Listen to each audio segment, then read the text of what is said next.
We're with Bob Malicki, Lakewood Blue Claws, pitching coach for 2009. Bob, welcome to the Blue Claws, and you've been around for, I think you said, about 9 years now coaching. What's your feeling being with the organization? It's a great organization. I think the people in the organization that they have are good baseball people, and they have good theories about going about their business with baseball, and it just seems like everyone gets along really well, makes it fun, and we play the game in the right way. I want to ask you, after playing for as long as you played in the big leagues, 5 years in the major leagues, and as long as your career was, is it a big adjustment for you to now start coaching young guys, or can you get yourself motivated and the excitement of being around the ball players the same as a ball player? Well, as I was ending my career as a pitcher, as I was making my way down from big leagues to AAA and staying there bouncing back and forth, I was actually kind of coaching then because I always wanted to win.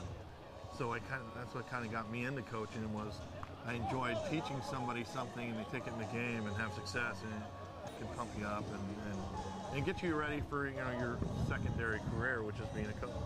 Wow, you know what? That's great, because I've always said to my son that the best way to learn is by talking pitching with your teammates, and as a player when you're playing catch, you're constantly talking pitching, which always helped myself. So how do you pass that on to the young guys to let them know how to pull for each other, and then getting them to believe that, you know what, you're going to get better by watching other guys? Do you preach that to the kids? Preach it all the time, especially when guys have the ability to go to big league camp, to be able to pick the brains of those guys that have been in the big leagues, that are in the big leagues, and that are having success in the big leagues. And we don't have it enough where kids are staying around talking about baseball enough. I think we sit on the bench talking about how you'd face this hitter, how you do this against this hitter. I remember when Bob and I were teammates back with the Orioles in 83, 84, 85, 86, a ways back. We were teammates together.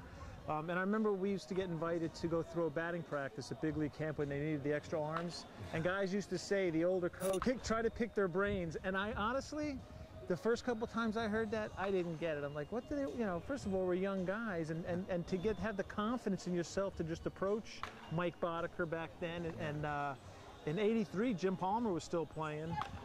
That was intimidating. I wasn't going to pick their brains, but to try to listen. Do you think kids today, and not to bring in bonuses, but the higher salaries and all that, they get more comfortable, that they feel like when they do go to big league camp, they almost feel like they fit in more, or do you think they're just as nervous as we were when we played?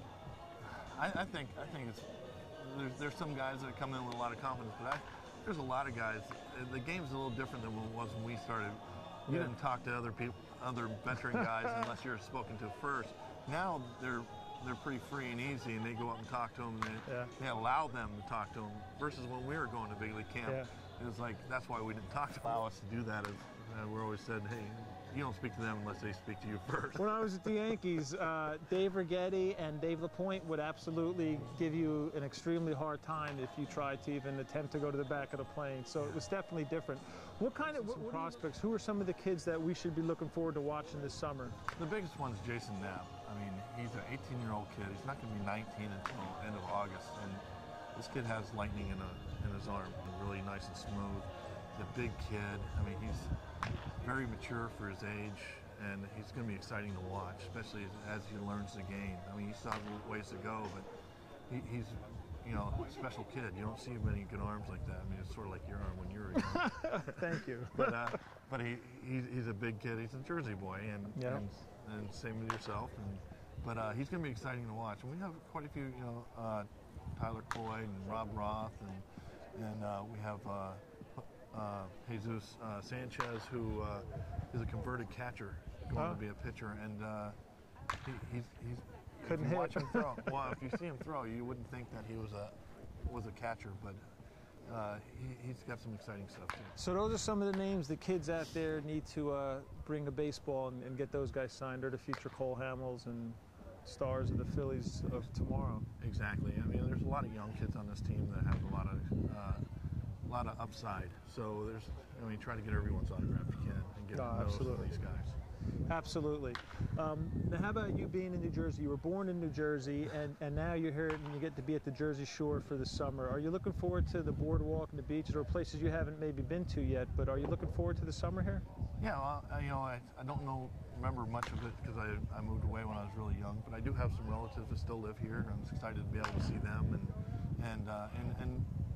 check out everything around like the Jersey Shore and stuff like that. I heard it's beautiful, and boardwalk's supposed to be really neat. So it's good that you're here, and definitely we wish you all the best this year, and have fun more than anything. Thanks, Mark.